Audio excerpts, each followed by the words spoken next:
5ನೇ ಹಂತದ ಮತದಾನ ಮುಕ್ತಾಯಗೊಂಡಿದ್ದು 2024ರ ಸಾರ್ವತ್ರಿಕ ಚುನಾವಣೆಗಳು ಅಂತಿಮ ಹಂತಕ್ಕೆ ಕಾಲಿಡ್ತಾ ಇದೆ. ಇದೇ ಸಂದರ್ಭದಲ್ಲಿ ಪ್ರಧಾನಿ ನರೇಂದ್ರ ಮೋದಿ ಬಿಹಾರದ ಮಹಾರಾಜ್ಗಂಜ್ನಲ್ಲಿ ಪ್ರಚಾರ ಕಾರ್ಯಕ್ರಮ ನಡೆಸಿದ್ದು, ನೆಚ್ಚಿನ ನಾಯಕನನ್ನ ಕಾಣಲು ಭಾರೀ ಸಂಖ್ಯೆಯಲ್ಲಿ ಜನರು ಆಗಮಿಸಿದ್ರು.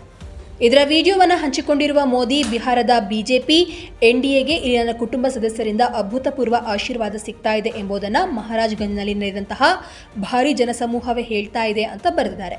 ಮೋದಿ ಹಂಚಿಕೊಂಡಂತಹ ವಿಡಿಯೋದಲ್ಲಿ ಭಾರೀ ಸಂಖ್ಯೆಯಲ್ಲಿ ಜನರು ನೆರೆದಿರೋದು ಕ್ಯಾಮೆರಾ ಕಣ್ಣಿಗೆ ಸಾವಿರಾರು ಇರುವೆಗಳಂತೆ ಕಾಣಿಸಿಕೊಂಡಿದೆ.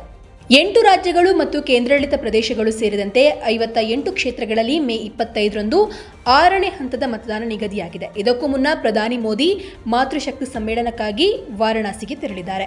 ಇನ್ನು ಸ್ನೇಹಿತರೆ, ನರೇಂದ್ರ ಮೋದಿ ಕಾರ್ಯಕ್ರಮಕ್ಕೆ ಮಾತ್ರ ಈ ರೀತಿಯಾಗಿ ಜನ ಸೇರಲಿಲ್ಲ. ಕೆಲವು ದಿನಗಳ ಹಿಂದೆ ಪ್ರಯಾಗ್ರಾಜ್ನಲ್ಲಿ ಕಾರ್ಯಕ್ರಮವನ್ನು ಉದ್ದೇಶಿಸದೆ ಮಾತನಾಡದೆ ಹಿಂತಿರುಗಿ ಬರಬೇಕಾದಂತಹ ಪರಿಸ್ಥಿತಿ ಉಂಟಾಯಿತು. ಏನಕ್ಕಂತ ಹೇಳಿದ್ರೆ, ಭಾರೀ ಜನಸಂದಣಿಯಿಂದ ಕಾಲ್ ತುಳಿದಂತಹ ಪರಿಸ್ಥಿತಿ ಏರ್ಪಟ್ಟಿದ್ರಿಂದ ಭದ್ರತೆಯ ಕಾರಣದಿಂದಾಗಿ ಇಬ್ಬರು ರಾಜಕೀಯ ನಾಯಕರು ಜನರನ್ನು ಉದ್ದೇಶಿಸಿ ಮಾತನಾಡದೆ ಅಲ್ಲಿಂದ ಹೊರಬಂದಿದ್ದಾರೆ. ಉತ್ತರ ಪ್ರದೇಶದ ಪ್ರಯಾಗ್ರಾಜ್ನ ಫುಲ್ಪುರ್ ಲೋಕಸಭಾ ಕ್ಷೇತ್ರದ ಪಡಿಲಾದಲ್ಲಿ ಆಯೋಜಿಸಲಾಗಿದ್ದಂತಹ ಸಾರ್ವಜನಿಕ ಸಭೆಯಲ್ಲಿ ಈ ಘಟನೆ ನಡೆದಿದೆ. ಕಾಂಗ್ರೆಸ್ ಮತ್ತು ಎಸ್ಪಿ ಕಾರ್ಯಕರ್ತರು ವೇದಿಕೆಯನ್ನು ತಲುಪಲು ಪ್ರಯತ್ನಿಸಿದ್ರು ಅಂತ ಹೇಳಲಾಗಿದೆ. ಪಕ್ಷದ ಕಾರ್ಯಕರ್ತರನ್ನ ಶಾಂತಗೊಳಿಸಲು ಅಖಿಲೇಶ್ ಮತ್ತು ರಾಹುಲ್ ಪದೇ ಪದೇ ವಿನಂತಿಸಿದ್ರು. ಆದರೆ ಅವರ ಮನವಿಗೆ ಕಿವಿಗೊಡದ ಉದ್ರೇಕಿತ ಜನರನ್ನ ನಿಯಂತ್ರಿಸಲು ಪೊಲೀಸರು ಮತ್ತು ಭದ್ರತಾ ಸಿಬ್ಬಂದಿ ಹರಸಾಹಸವನ್ನ ಪಟ್ಟರು. ಬಳಿಕ ರಾಹುಲ್ ಗಾಂಧಿ ಮತ್ತು ಅಖಿಲೇಶ್ ಯಾದವ್ ತಮ್ಮ ನಡುವೆ ಸಂಕ್ಷಿಪ್ತ ಚರ್ಚೆ ನಡೆಸಿದ್ದು, ಭದ್ರತೆಯಲ್ಲಿ ಯಾವುದೇ ಲೋಪವನ್ನು ತಪ್ಪಿಸಲು ಸ್ಥಳದಿಂದ ನಿರ್ಗಮಿಸಿದ್ರು.